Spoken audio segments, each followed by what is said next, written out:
Okay students, हम लोग पढ़ रहे थे चैप्टर 5 डाटा हैंडलिंग, जिसमें से हमारा इस प्रीवियस वीडियो में हम लोग ट्राई दिस पेज नंबर 83 और 86 को कंप्लीट कर लिए थे। आज हम लोग को देखना है एक्सरसाइज 5.3, तो हमारा डाटा हैंडलिंग कंप्लीट हो जाएगा आज। ठीक है, तो हम लोग डाटा हैंडलिंग में एक्सरसाइज 5.3 में पढ़ रहे हैं प्रोबेबिलिटी में हम लोग देखते हैं टोटल आउटकम्स। ठीक है, तो आप लोग अगर ट्राई दिस नहीं देखा हो तो पहले उसको देख लेना, क्योंकि इसमें मैं और डिटेल से बता चुकी हूँ। ठीक है, तो अच्छे से आप लोगों को ये वाला समझ में आएगा। तो देख लेते हैं, list the outcomes you can see in this experiment spinning wheel. हम लोग इस व्हील को घुमाते हैं तो उसका आंसर क्या आएगा ये पूछ रहा है। ठीक है, तो the outcome of spinning wheel क्या क्या दिया है, यहाँ पास ए दिया है और बी दिया है और सी दिया है, डी आया है। तो आप लोगों का हो सकता है, अगर आप लोग इस स्पिन को घुमाते हो, मान लो आप एक कोई है यहाँ पास, आप लोग इस स्पिन को घुमाए तो आप लोगों का एक बार या तो ए आ सकता है, या तो बी आ सकता है, या तो सी आ सकता है, या तो डी। दो बार ए तो नहीं आएगा, एक ही बार ए आ सकता है, या बी या सी या डी। तो हम लोग का टोटल आउटकम्स क्या बन रहा है, ए बी सी डी। ठीक है, अब टॉसिंग 2 कॉइन्स टुगेदर, 2 कॉइन ले लिए और उसको साथ में हम लोग उछाल रहे हैं। ठीक है, क्या कर रहे हैं, टॉस कर रहे हैं। तो हम लोग को पता है कि कॉइन में हेड होता है, टेल होता है, हेड होता है, टेल होता है, लेकिन 2 कॉइन को एक साथ हम लोग टॉस कर रहे हैं। तो इसका प्रोबेबिलिटी क्या बनता है, या तो हेड आएगा या तो टेल आएगा। फर्स्ट प्रोबेबिलिटी क्या बना, या तो हेड आएगा, एक वाले फर्स्ट कॉइन में या तो हेड आएगा या तो टेल आएगा। फिर सेकंड वाले कॉइन में भी या तो हेड आएगा, हो सकता है दोनों में ही हेड आ जाए। 2 कॉइन का बात कर रहा है, तो हो सकता है जब हम लोग 2 कॉइन को साथ में उछालें, टॉस करें, तो एक में हेड आ गया, दूसरे में टेल आ गया। फिर हो सकता है दूसरे बार में जब हम लोग उछालते हैं, प्रोबेबिलिटी बता रहे हैं। ठीक है, या दोनों में ही हेड भी आ सकता है, या दोनों में ही टेल भी आ सकता है, या हो सकता है कि एक बार टेल आ जाए, एक बार हेड आ जाए। तो प्रोबेबिलिटी क्या बना, हेड टेल आ सकता है, या हेड आ सकता है, या टेल हेड आ सकता है, या टेल और टेल आ सकता है। इसके अलावा और कुछ नहीं आ सकता। तो हमारा प्रोबेबिलिटी ये बनता है। ठीक है, जब हम लोग 2 कॉइन को एक साथ टॉस करते हैं तो हमारा प्रोबेबिलिटी क्या आ सकता है, या हेड टेल आएगा, या हेड आएगा, या टेल हेड आएगा, या टेल आएगा। ठीक है, अब when a dice thrown, dice मतलब वही लूडो का जो रहता है ना, हम लोग जो खेलते हैं। List the outcomes event of getting A prime number. Dice में हम लोग को पता है क्या क्या नंबर होता है, 1 2 3 4 5 6, इतना नंबर रहता है डाइस में। हम लोग को बोला है कि प्राइम नंबर बताओ, कि थ्रो करते हैं तो प्राइम नंबर का चांसेस कितना है आने का। ठीक है, तो the outcomes of dice thrown 1 2 3 4 5 6, total तो हम लोग को पता है डाइस में 6 नंबर होता है। ठीक है, प्राइम नंबर आने का आउटकम्स क्या है, प्राइम नंबर सबसे पहले आप लोगों को पता होना चाहिए 2। इसमें प्राइम नंबर क्या क्या है, 2 है, 3 है और 5 है। प्राइम नंबर उसको बोलते हैं जो 1 में है और इटसेल्फ जो खुद में आए। तो 3 भी 1 में आता है और 3 में ही आता है, 5 भी 1 में आता है और 5 में ही आता है। ठीक है, तो हम लोग का जो आउटकम्स बन रहा है वो 2 3 और 5 बन रहा है। क्यों, क्योंकि प्राइम नंबर बोला है। तो इसमें से प्राइम नंबर क्या है, 2 3 और 5 है, और तो बाकी प्राइम नंबर नहीं है। नॉट ए प्राइम नंबर, तो नॉट प्राइम नंबर कौन कौन है, 1 है, 4 है और 6 है। यही तो बचा ना प्राइम नंबर जो नहीं है। और बी नंबर में क्या बोल रहा है कि ए नंबर ग्रेटर देन 5, 5 से बड़ा नंबर, 5 से बड़ा नंबर, ग्रेटर नंबर तो एक ही है 6, तो 6 लिख देंगे। 4 ए नंबर नॉट ग्रेटर देन 5, 5 से नॉट ग्रेटर मतलब स्मॉलर नंबर। तो कौन कौन सा है, 5 से छोटा स्मॉलर नंबर, 4 3 2 1, तो उसी को लिख दिए बस। ठीक है, अब सेम वैसे ही क्वेश्चन नंबर 3 है, probability of pointer stopping on D in question number 1A। Question number 1A में जो हमारा क्वेश्चन दिया हुआ है ये वाला, the outcomes spinning wheel are ABCD, ये वाला। इसमें बोल रहा है कि जो हम लोग स्टॉप करते हैं तो क्या आता है, मतलब probability of pointer stopping on D. अगर हम लोग इस पॉइंटर को स्टॉप करते हैं डी में, इसी डायग्राम को देखो बोल रहा है ना, और बोल रहा है कि स्पिन करते हैं व्हील को और स्टॉप होगा अगर डी में, तो इसका प्रोबेबिलिटी क्या है। तो टोटल हम लोग का कितना इसमें प्रोबेबिलिटी बन रहा है, A B C D, क्योंकि 2 बार इसलिए एक ही बार काउंट कर रहे हैं, तो 5 प्रोबेबिलिटी है। टोटल आउटकम्स कितना है, स्पिनिंग करने का चांस 5 है। तो हम लोग को बोल रहा है डी में ही रुकना चाहिए, तो डी तो एक ही बार है, तो इसीलिए 1/5। डी एक ही बार है, तो जो लाना रहता है उसको ऊपर लिखते हैं और जो टोटल नंबर रहता है उसको नीचे, इसीलिए डी लाने का प्रोबेबिलिटी कितना है, 1/5। अब बी नंबर में क्या है, प्रोबेबिलिटी ऑफ गेटिंग एक from a wheel shuffled deck 52 playing cards.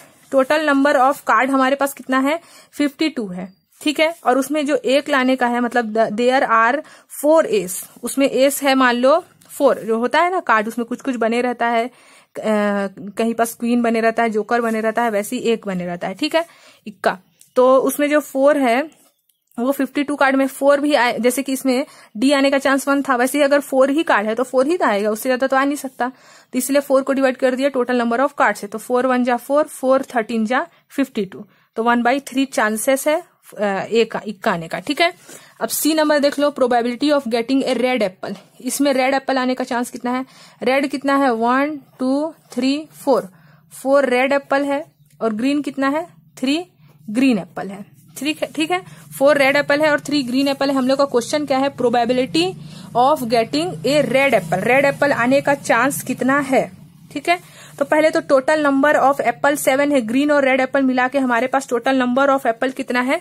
7 है। इतना तो पता चल गया कि टोटल नंबर ऑफ एप्पल 7 है।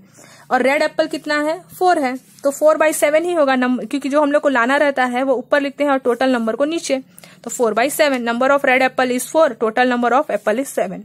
अगर ग्रीन एप्पल बोलता तो ग्रीन एप्पल 3 है, इसलिए हम लोग यहाँ पास 3 लिख देते और नंबर ऑफ एप्पल तो 7 ही रहेगा। ठीक है, अब क्वेश्चन नंबर 4 देख लेते हैं।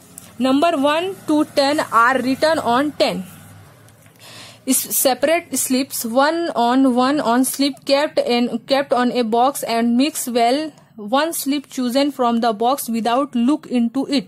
What is the probability? 1 से 10 तक मान लो हम लोग कोई सा चिट रखे हुए हैं। ठीक है, एक बैग है मान लेते हैं, उसमें हम लोग 1 से 10 तक कुछ चिट रखे हुए हैं, तो उसका प्रोबेबिलिटी क्वेश्चन नंबर ए में बोल रहा है गेटिंग ए नंबर ऑफ 6, कि हमारे पास 1 से 10 तक का चिट रखा हुआ है, एक स्लिप रखा हुआ है, पेज रखा हुआ है, तो हमारे पास टोटल नंबर ऑफ पेजेस या फिर चिट या फिर क्वेश्चन के हिसाब से स्लिप्स कितना है? 10 है। और 6 आने का चांस क्या है? 6 आने का चांस एक ही बार 6 आ सकता है, उससे ज्यादा तो आ नहीं सकता, इसलिए 1/10, क्योंकि जो टोटल नंबर है उसको नीचे लिखते हैं, जो लाना है 6 तो एक ही बार आ सकता है, इसलिए 6 एक बार आएगा, इसलिए 1। वैसे क्वेश्चन नंबर बी में getting a number less than 6, 6 से कम, 6 से छोटा नंबर क्या क्या है? 5 4 3 2 1 है, तो कितना नंबर बना? 1 2 3 4 5, 5 ही नंबर है, तो 5/10, 5 1 जा 5, 5 2 जा 10, यानी कि 6 से छोटा नंबर आने का चांसेस कितना है? Half, 1/2। Getting a number greater then 6, 6 से बड़ा नंबर आने का चांस कितना है? 7 8 9 10, कितना नंबर हुआ? 1 2 3 4, तो 4/10, यानी कि 2/5 चांसेस है 6 से ग्रेटर नंबर आने का। वैसे डी नंबर में getting a 1 digit number, 1 digit number आने का चांस, क्योंकि हमारे पास जो चिट बना हुआ है, स्लिप जो रखे हैं वो 1 से 10 है, तो 10 तो कैंसिल हो गया क्योंकि ये 2 डिजिट नंबर है। हम लोग को क्वेश्चन में बोला है 1 डिजिट नंबर, तो 1 डिजिट नंबर तो टोटल 9 है, तो 9/10 होगा, क्योंकि total number of digit slip तो 10 है और हम लोग को 1 डिजिट बोला है, इसलिए 9/10 होगा 1 डिजिट आने का नंबर, क्योंकि 1 से 9 है तो 9 चांस है हमारे पास 1 डिजिट आने का, इसीलिए। अब देखो, if you have spin a wheel, हम लोग अगर व्हील को घुमाते हैं with 3 green sector, 1 blue sector and 1 red sector, what is the probability of getting a green sector? What is the probability of getting non blue sector? तो green sector लाने का probability सबसे पहले पूछा है, तो सबसे पहले 3 हम लोग को टोटल नंबर ऑफ सेक्टर निकालना है, तो सबसे पहला सेक्टर एक 3 ग्रीन सेक्टर बोला था, 1 ब्लू सेक्टर बोला है और 1 रेड सेक्टर, तो 3 + 1 + 1 5 हो गया, यानी कि टोटल नंबर ऑफ सेक्टर कितना है हमारे पास बना हुआ? 1 2 3 4 5 है। ठीक है, 5 सेक्टर बना हुआ है। अब 5 सेक्टर बना हुआ है हमारे पास, तो ग्रीन सेक्टर बता दिया है 3 है, ब्लू सेक्टर 1 है और रेड सेक्टर कितना है? 1 है। हम लोग को क्वेश्चन सबसे पहला क्या पूछा है कि probability of getting green sector, probability of getting green sector निकालना है, तो ग्रीन सेक्टर तो 3 है, तो 3 और टोटल नंबर ऑफ सेक्टर 5 है, इसलिए 3/5। और नॉन ब्लू सेक्टर जो विदाउट ब्लू है, मतलब जिसका कलर ब्लू नहीं है, वो तो 1 ही है ना, तो ब्लू कलर जिसका नहीं है, क्योंकि देखो ये 1 ब्लू है तो रेड ना है, जो ब्लू कलर में नहीं है, तो 1/5 हो जाएगा। और एक और कलर है हमारे पास, इसीलिए हम लोग लिख लेंगे the probability of getting non blue sector is 1 - 1/5, क्योंकि 1/5 तो हमारा ब्लू सेक्टर का है।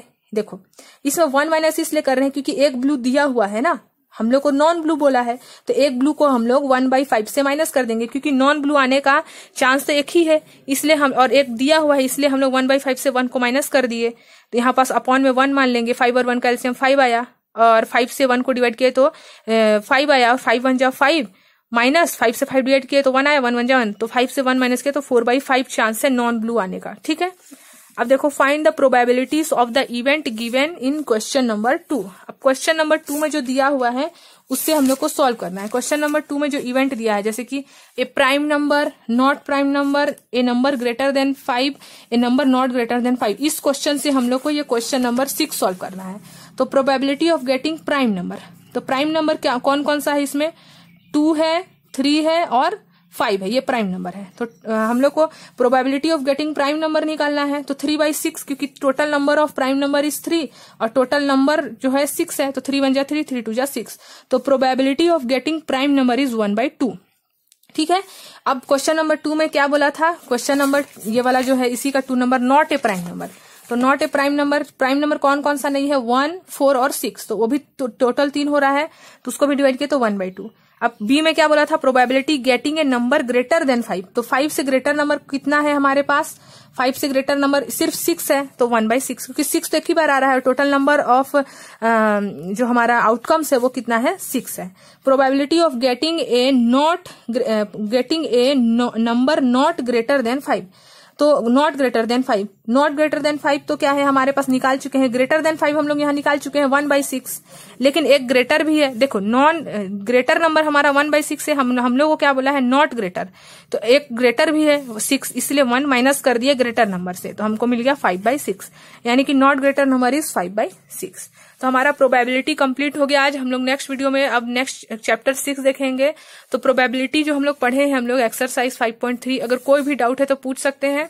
ये प्रोबेबिलिटी वाला चैप्टर को आप लोग लाइटली मत लीजिएगा, अच्छे से पढ़िएगा, क्योंकि अगर आप लोग आगे कॉम्पिटिशन वाला एग्जाम देना चाहते हो, कॉम्पिटिटिव वाला, तो उसमें प्रोबेबिलिटी से बहुत सारा क्वेश्चन आता है। अगर कुछ भी डाउट है किसी भी क्वेश्चन में तो आप लोग पूछ सकते हैं। और प्लेलिस्ट जरूर चेक करिएगा, क्योंकि मैं उसमें आप लोगों का रोज अपडेट कर देती हूँ। जो भी पढ़ाती हूँ मैं प्लेलिस्ट में डाल देती हूँ, ताकि आप लोगों को उतना सारा वीडियो में ढूंढना ना पड़े। ठीक है। तो एनसीईआरटी क्लास 8th वाला जो प्लेलिस्ट रहेगा, मेरे चैनल में जाइएगा, आप लोग प्लेलिस्ट में जाइएगा और आप लोगों को एनसीईआरटी क्लास 8 का दिख जाएगा प्लेलिस्ट, उसमें चेक कर लीजिएगा। मैं रोज वहां जो भी जिस दिन भी जो पढ़ाती हूँ वो मैं उसमें डाल देती हूँ। ठीक है।